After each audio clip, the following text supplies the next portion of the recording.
quiero que vea la última frase del versículo 2 para que comprobéis cuál sea la buena voluntad de Dios, agradable y perfecta. Gracias, Kevin. Me recordó de prender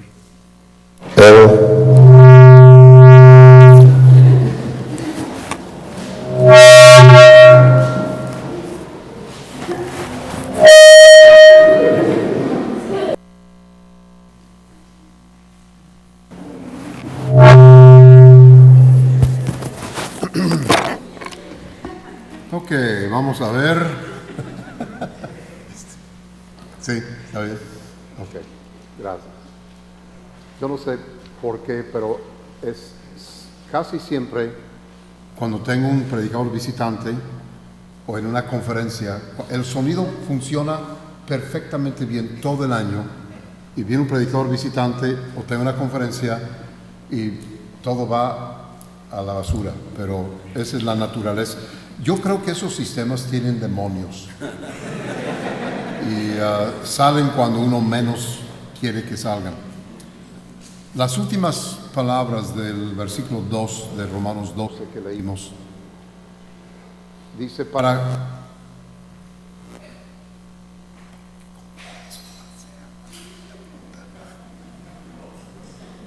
ya los confundí. Para que comprobéis cuál sea la buena voluntad de Dios, agradable y perfecta. ¿Usted ha leído un pasaje de la Biblia y le provoca preguntas o dudas? ¿O parece que no puede querer decir lo que está diciendo? Lo que yo he descubierto, cuando yo descubro una discrepancia o una aparente discrepancia o una aparente contradicción en lo que la Biblia dice, normalmente la discrepancia está en mi cacahuate de mente, no está en la Biblia. No hay contradicciones en este libro. Este libro fue escrito por Dios, divinamente inspirado. Quiero provocarle una pregunta. Cuando Dios te escogió, ¿tuvo razón? Cuando Dios te escogió, ¿hizo una buena decisión? Vamos a hablar de eso en unos minutos. Señor, gracias por esta iglesia. Gracias por la posición firme y constante que han tenido durante todos estos años. Gracias porque no han aflojado la rienda en posiciones tan importantes y tan vitales para que tu verdad siga siendo predicada y vidas sigan siendo transformadas. Gracias por el pastor Ali. Gracias por nuestra amistad y por la manera en que lo has usado en este lugar. Te pido por unos minutos que me permitas ser de bendición y ayuda a la gente que Él ama y a la gente por quien Cristo murió. Bendice los próximos minutos, te lo pido en el nombre de Cristo. Amén. Gracias, pueden sentarse.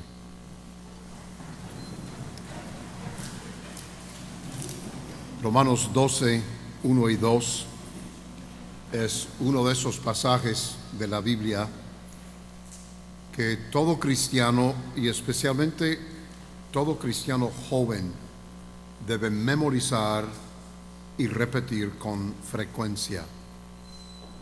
Especialmente la frase en el versículo 2, no os conforméis a este siglo. Y cuando habla de este siglo, está hablando del sistema mundano en que vivimos. Vivimos en el mundo. Cristo dijo que estábamos en el mundo, pero no somos del mundo. Tenemos que tener interacción con el mundo, trabajar en el mundo, participar en el sistema económico del mundo, el sistema educacional del mundo. Hay muchas cosas en que tenemos que tener intercambio con el mundo, pero no debemos conformarnos al mundo. No debemos parecernos al mundo. No debemos hablar como el mundo. No debemos vestirnos como el mundo. No debemos tener los mismos valores que el mundo. Dos veces, en Mateo 20:16 y Mateo 22:14, Cristo dice casi exactamente la misma cosa. Muchos son llamados, pero pocos escogidos. Tal vez estos dos pasajes, Mateo 20:16 y 22:14 y Romanos 12:1 y 2, son entre los menos entendidos de todo el Nuevo Testamento. Déjeme decirle lo que creo que debe ser la aplicación de estos conceptos. Cristo me llamó y Dios me llamó a servirle. Yo escogí responder a su llamado. Antes de decir que sí, estaba libre para hacer lo que yo quería con mi vida. Ahora, déjeme cualificar eso. Yo soy posesión de Dios. No sois vuestros. Habéis sido comprados por precio. Pero en cuanto a decisiones en mi vida, estaba libre para escoger qué hacer con mi vida. Pero una vez que escogí, Dios me llamó, una vez que yo escogí, esa decisión llega a ser irreversible. Romanos 8:29, porque irrevocables son los dones y el llamamiento de Dios. Por ejemplo, antes de casarme, cuando la hermana Brenda y yo nos conocimos, fue amor a primera vista. Nos conocimos en el colegio bíblico. Fue amor a primera vista. La primera vez que me vio, me amó. Okay. Aquí hay un espíritu de integridad. Ahora, antes de casarme, yo estaba libre para decidir con quién casarme y con quién pasar el resto de mi vida. Pero una vez que yo decidí casarme con la persona con quien me casé, la decisión que había hecho fue y sigue siendo irrevocable. ¿Estamos bien? El plan de Dios es un hombre para una mujer y una mujer para un hombre, para toda la vida. El matrimonio es una sola vez y es para toda la vida. Una vez un pastor estaba oficiando la boda de una pareja y estaba pasando la ceremonia y dijo que tomara fulano como tú eres tu esposo en enfermedad y en salud, en riqueza y en pobreza, y la muchacha dijo, en riqueza. No es una u otra, es en las dos. ¿Sí? Es para bien y para mal, riqueza y pobreza, salud y enfermedad. Una vez que hice esa decisión fue irrevocable. Quiero que vean dos palabras en esos pasajes que leímos. La palabra llamados y la palabra escogidos. Dios llama, yo escojo. Muchos son los llamados, pocos los escogidos. Muchos son en comparación con el número de llamados, pocos escogen responder. ¿Sí me están siguiendo? Mira la palabra comprobéis en el pasaje que leímos. Una explicación que yo he dado a esa frase para que comprobéis cuál sea la buena voluntad de Dios agradable y perfecta. ¿Qué significa esa frase? Para que comprobéis cuál sea la buena voluntad de Dios agradable y perfecta. Yo he dicho que el que hace la voluntad de Dios vive una vida buena, agradable y perfecta. Yo no sé de otra manera de vivir que podría producir más realización y más satisfacción que la vida que he vivido en la voluntad de Dios. Dios es bueno todo el tiempo. Amén. Pero es peligroso suponer que ese es el caso de cada persona. Tal vez la definición de Dios de esos términos, buena, agradable y perfecta, sean diferentes o que sea diferente a la nuestra. Tal vez Dios no considera esas palabras como nosotros las consideramos. Una pregunta, ¿vivió el apóstol Pablo en la voluntad de Dios? ¿Sí o no? ¿Toda su vida fue una vida perfecta, agradable? No. Pasó tiempo en la cárcel. Fue maltratado por los judíos y por los gentiles. Fue atacado por los cristianos y los paganos. ¿José sabe la voluntad de Dios? ¿Sí o no? ¿José fue un buen hombre? ¿Vivió en la voluntad de Dios? ¿Tenía un buen espíritu? Sí, pero no podrías definir la vida de José, y especialmente esos 22 años que estuvo en Egipto, habiendo sido vendido como esclavo y siendo puesto en la cárcel por la acusación de la esposa de Potifar. No podríamos describir su vida como agradable. Yo nunca he pasado la noche en la cárcel y no quiero hacerlo. He ido a predicar en la cárcel y el tiempo que pasé ahí, todo el tiempo que pasé ahí, estaba ansioso por salir. No quiero estar en la cárcel. Una pregunta, ¿Daniel fue llevado cautivo, o cuando Daniel fue llevado cautivo a una tierra extraña, Daniel fue un buen hombre? ¿Vivió en la voluntad de Dios? ¿Hizo la voluntad de Dios? Claro que sí. Había un espíritu especial, un buen espíritu en Daniel. ¿Podríamos describir su vida como una vida agradable?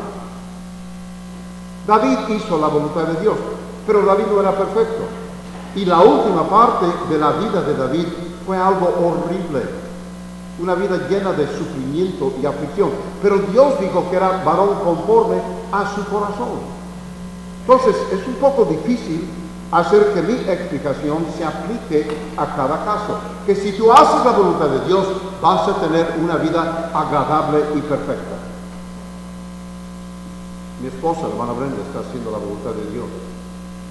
No conozco una mejor cristiana o un mejor cristiano que mi esposa. Pero ella sufre como pocas personas que yo conozco. ¿Es su vida agradable y perfecta? No en el sentido que nosotros entendemos agradable y perfecto. Entonces, ¿qué significa comprobar cuál sea la buena voluntad de Dios, agradable y perfecta? ¿Es suponer que si hago la voluntad de Dios, todo me va a salir bien? ¿Significa que nada malo sucede al que hace la voluntad de Dios? ¿Significa que nada desagradable sucede al que hace la voluntad de Dios? ¿Significa que la vida del que hace la voluntad de Dios es perfecta? Yo creo que sabemos que eso no es cierto. Usted conoce a grandes cristianos cuya experiencia contradiría esa posición. Muchos cristianos que hacen la voluntad de Dios sufren grandes calamidades. La vida de Job, un hombre que Dios dijo que era perfecto, que aborrecía el mal, viene a la mente en ese sentido. Creo que hay una larga lista de grandes cristianos en Hebreos 11. Mire conmigo, Hebreos 11:35. Hebreos 11:35. Escuche la descripción de las vidas de estos grandes cristianos. Versículo 35 dice: las mujeres recibieron sus muertos mediante la resurrección, mas otros fueron atormentados, no aceptando rescate, a fin de obtener mejor resurrección. Otros experimentaron vituperio, azotes, y a más de esto, prisiones y cárceles. fueron apedreados, aserrados, puestos a prueba, muertos a filo de espada. Anduvieron de acá para allá cubiertos de pieles de ovejas y de cabras, pobres, angustiados, maltratados. A propósito, un paréntesis, si no me entiendes, estoy hablando de paréntesis. Esa frase, cubiertos de pieles de ovejas y cabras, no está hablando de su vestimenta. Está hablando de la forma de tortura de esos días, de envolver a una persona en piel de cabra o de oveja no curtida y luego sumergirles en agua. ¿Qué sucede con la piel no curtida cuando la pones en el agua? Se encoge. Está hablando de que esas personas fueron expuestas a una tortura como una víbora constrictora contrae y envuelve el pecho de una persona hasta que se asfixie. Dice pobres, angustiados, maltratados, de los cuales el mundo no era digno, errando por los desiertos, por los montes, por las cuevas y por las cavernas de la tierra. Y todos estos, aunque alcanzaron buen testimonio mediante la fe, no recibieron lo prometido, proveyendo Dios alguna cosa mejor para nosotros, para que no fuesen ellos perfeccionados aparte de nosotros. Este pasaje describe a personas que vivieron en la voluntad de Dios, que agradaron a Dios, pero vivieron cosas que nosotros no podríamos llamar bueno, agradable y perfecto. Tal vez usted vio en algún noticiero la noticia de esa muchacha, hija de un pastor, que por ser hija de un pastor cristiano, yo no sé si fue bautista, pero supuestamente cristiano, que unos islámicos la capturaron, la violaron entre varios. Arriba de su cama tenía un crucifijo.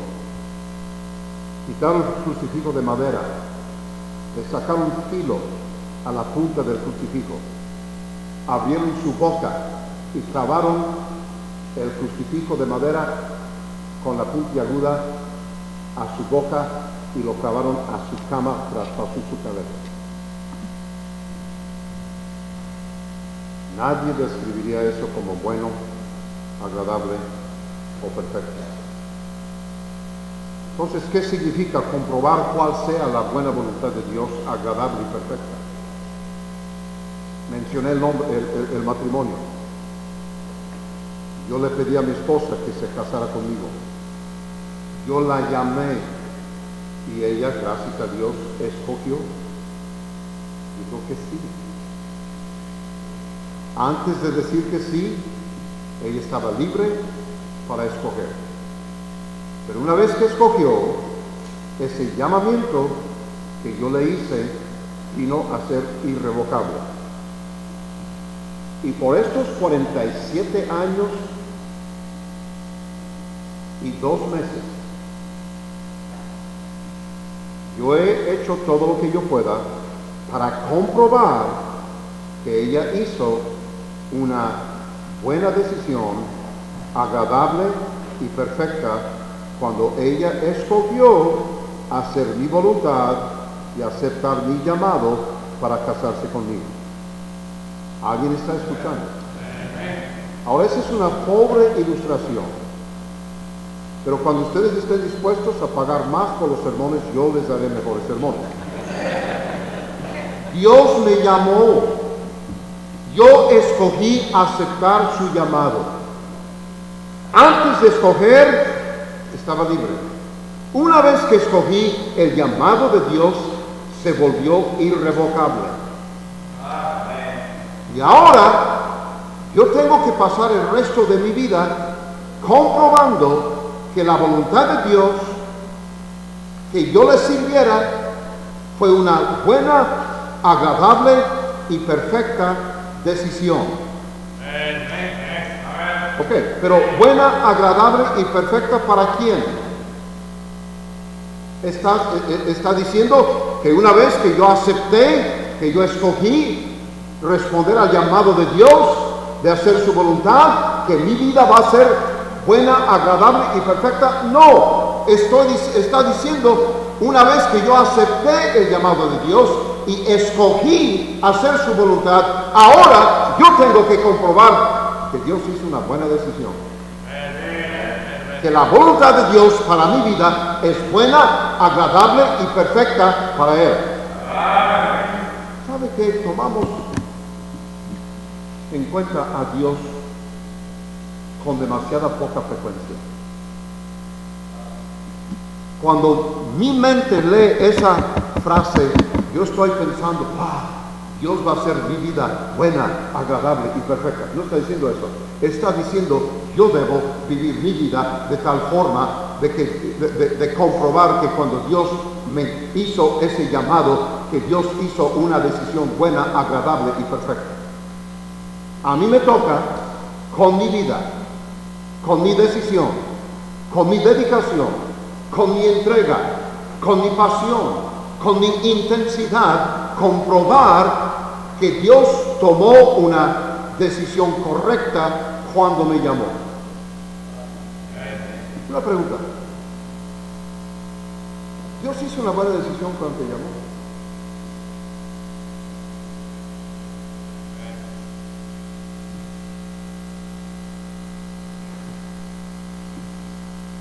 Yo no sé si esto es posible, pero quisiera Dios no haberte llamado.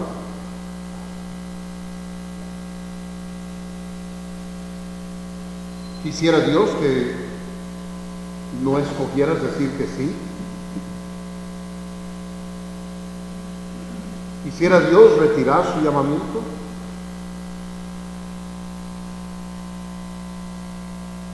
Yo mencioné hoy en la mañana, tengo una buena suegra. Yo no sé si tal vez tengo la mejor suegra del mundo. Una linda mujer. Me enseñó la misma clase de dominical en la misma Iglesia Bautista Independiente Fundamental. ¿Por cuántos años? 52 años. Tremenda cristiana. Mi suegra tiene la mente más pura de cualquier persona que yo jamás conocí. Mi suegro, que está en el cielo, fue uno de los mejores hombres que yo conocí. Yo siempre quise que mis suegros pensaran qué buen yerno nos escogió nuestra hija.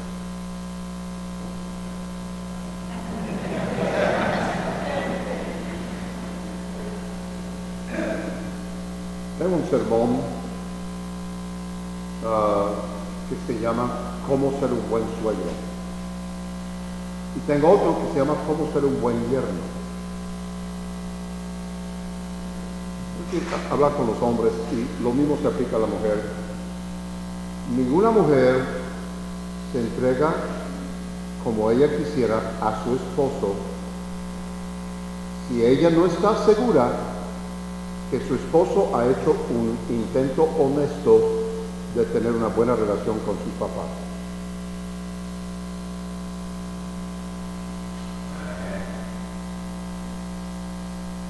Yo me llevé a la hija de mi suegro. Amén.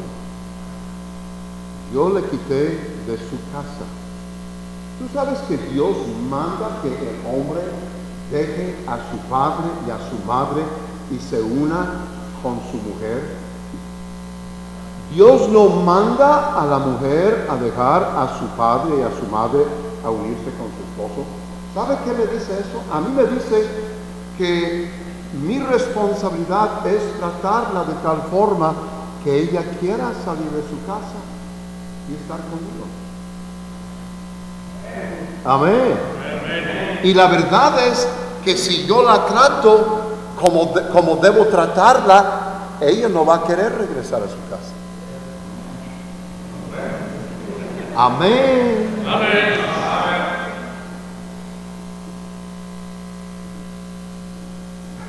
Es curioso. Un muchacho se roba a una muchacha. que no ven. Y luego, 2 o 3 días después, llega como perrito con la cola entre las patas, con el suegro, pidiéndole dinero prestado para rentar una casa donde poner a la hija que mismo robó. Y luego vive el resto de su vida criticando a sus suegros. Fíjate algo. Si yo quiero tener una buena relación con esta muchacha, más vale que yo busque una buena relación con mis suegros. Amén. Ahora, tal vez tus suegros, yo conozco a personas, yo tengo familiares que tienen suegros con quien no pueden dejar a sus hijos. Es más, tal vez no debes llevar a tus hijos a la casa de tus suegros, pero eso no significa que no debes hacer un esfuerzo para tener una buena relación con tus suegros. En 47 años y casi 2 meses de casados, no, más de 2 meses, 15 de agosto, wow, es que el 22 de agosto ella cumple años, 15 de agosto cumplimos años de casados. En 47 años y 2 meses de casados, ella no ha escuchado una sola palabra desagradable de mi boca acerca de mis suegros. Amén. ¿Sabes por qué? Porque les tengo miedo.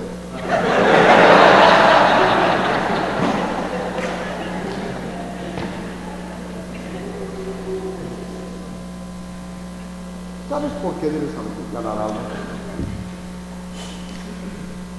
No porque amas a los inconversos.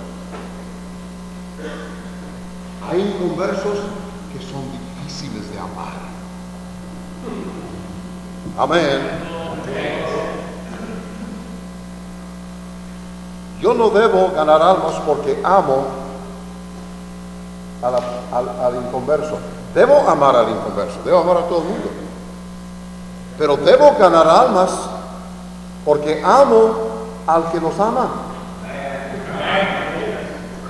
Cuando nuestra hija Kevin tenía 2 o 3 años, alguien le regaló una muñeca Cabbage Patch.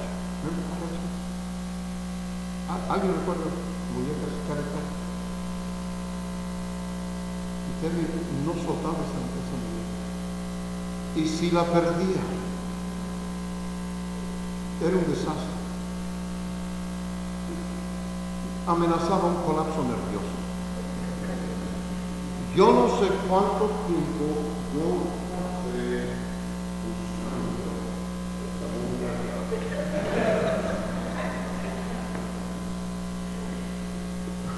A veces alguien diga,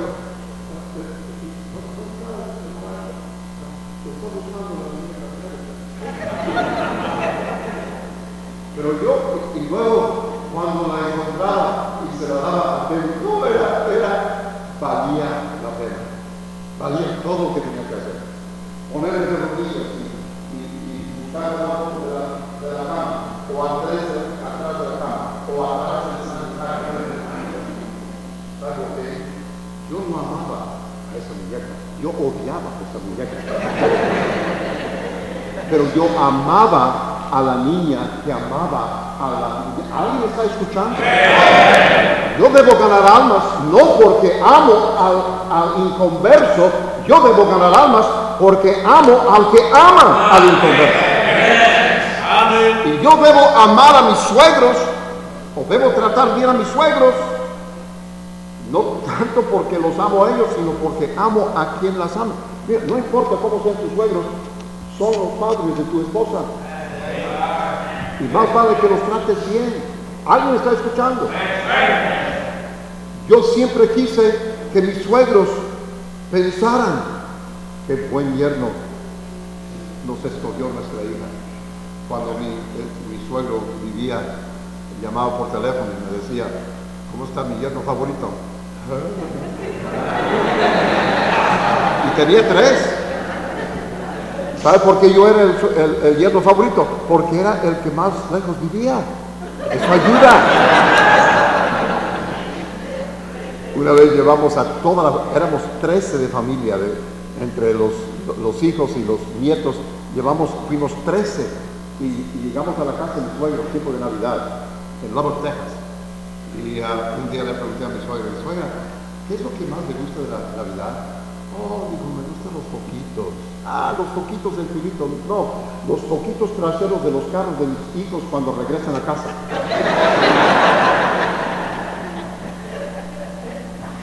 Organizamos nuestra iglesia este junio pasado, hace 31 años. Me llamaron a ser su pastor. Yo escogí decir que sí. Y he pasado 31 años tratando de comprobar que ellos tomaron una buena decisión.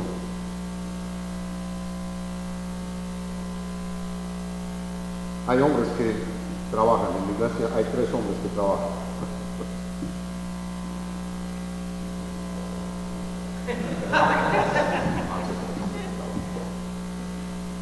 Tu patrón te invitó a trabajar con él,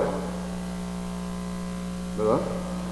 Tú escogiste trabajar en esa empresa o con esa persona. Y ahora lo que debes hacer es pasar todo el tiempo que estás trabajando en ese lugar para comprobar que esa empresa o esa persona tomó una buena decisión. Cuando yo entro a un restaurante, que es muy frecuente, les toca a los meseros y al cocinero comprobar que yo escogí un buen restaurante. ¿Alguien está agarrando la onda? ¿Alguien conoce el restaurante Dennis? Nadie va a Dennis, uno termina en Dennis, porque todos los demás están cerrados. Una vez salí de Dennis y le dije a la cajera, dije, denle felicitaciones al fotógrafo, porque el menú, la comida, no, buena fotografía, bueno, ese es otro tema. Cuando yo compro algo, le toca al que me lo vende comprobar que hice una buena compra. Llegué a una taquería en nuestra área. Hay cuando menos 2 taquerías en cada esquina. Gloria a Dios, amén, aleluya. Llegué, pedí 3 órdenes de tacos, uno para Malabrenda y otro para 2 para mí. Los pagué. Cuando llegué a casa, solo tenía 2. Esa taquería me hizo pensar que no escogí bien. Mira, yo voy a predicar la Biblia si te gusta lo que dice. 1 Corintios 6:21, ¿o ignoráis que vuestro cuerpo es templo del Espíritu Santo, el cual está en nosotros, el cual tenéis de Dios, y que no sois vuestros? Porque habéis sido, ¿qué? Comprados por precio. Glorificad pues a Dios en vuestro cuerpo y en vuestro espíritu, los cuales son de Dios. Una pregunta, ¿cuál fue el precio que Dios pagó por ti y por mí? La sangre preciosa de su unigénito Hijo. Cuando Dios te compró y pagó ese precio increíblemente alto, ¿recibió toda la mercancía que compró? ¿Habrá hecho Dios una buena compra? ¿Valió lo que Dios pagó por ti? A mí me toca pasar el resto de mi vida comprobando que Dios hizo una buena decisión, agradable y perfecta, cuando me llamó y yo escogí aceptar su llamado. En otras palabras, ¿soy rentable?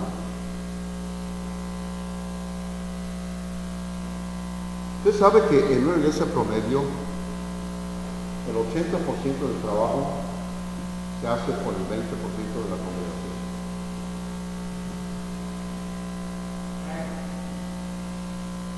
Eso es correcto. ¿Sabe qué indica eso? Indica que cualquiera que sea el porcentaje, 20%, 30 y 70 o 40 y 60, eso significa que una buena proporción de una iglesia dada está comprobando que Dios no hizo una muy buena decisión. cuando llamó. Y a propósito, Dios nos llama a todos. Amén. No es nada más al clero profesional. La gran comisión 5 veces fue dada a personas, esos discípulos que recibieron la gran comisión en su vida nunca habían pastoreado una iglesia. Nunca habían sido remunerados por una sola cosa que habían hecho en el ministerio. No eran ministros profesionales, eran laicos. Y Cristo dio la gran comisión a cada creyente. Una pregunta: ¿valgo lo que Dios pagó por mí? ¿Mi vida comprueba la buena, perfecta y agradable voluntad de Dios? Entonces, tú compraste alguna mercancía, llegaste a la casa y no funcionó, o no era lo que tú pensabas, y regresaste. ¿Alguien ha regresado una mercancía a una tienda? Levante la mano. Yo me pregunto si a veces Dios nos mira nuestras vidas. A veces, yo me pregunto si Dios a veces mira mi vida y piensa, quisiera poder regresar. El problema es que nadie más me quiere.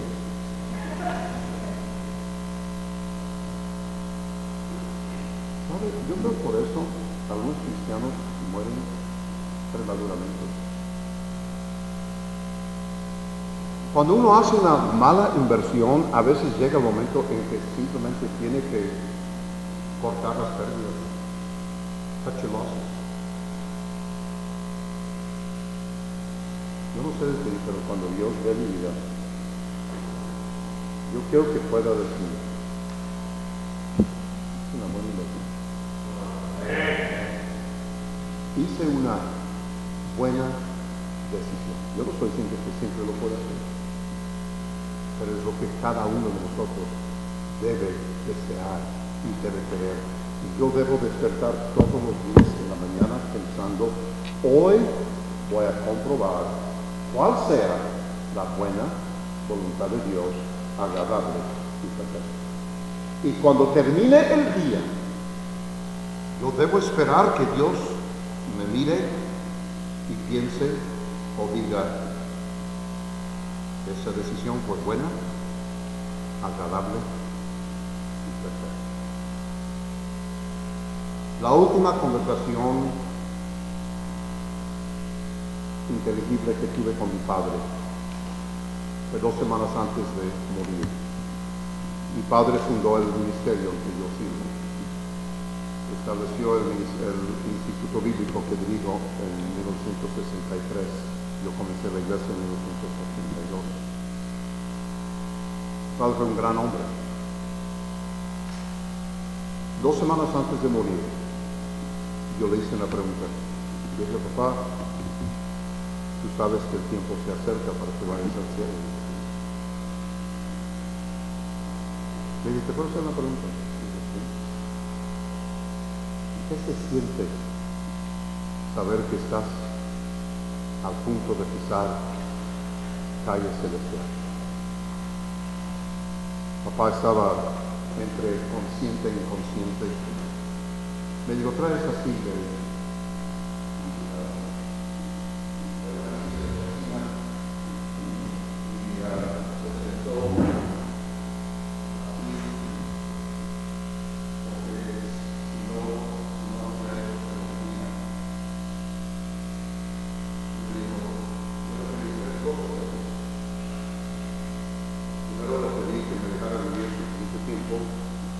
Para asegurarme de que tu mamá estuviera bien después de que yo muera. Y mi papá dejó en buena condición a mi mamá. La dejó bien provista. Digo, le pedí a Dios que me dejara ver que el ministerio que había fundado estaba en buenas manos. Y digo, creo que estoy seguro que sí está en buenas manos. Yo dijo y le pedí al Señor que cuando yo entre a su presencia, que yo escuche las palabras, bien, buen siervo y fiel, sobre poco has sido fiel, entra en el gozo de tu Señor. Y le dije, yo creo que esta también ya tiene esa seguridad. Es lo que cada creyente debería de desear. No debemos desear la riqueza de este mundo, la comodidad de esta vida. Lo que debemos desear con todo nuestro corazón es comprobar la buena voluntad de Dios, agradable y perfecta. En su nombre, sea honesto con usted mismo.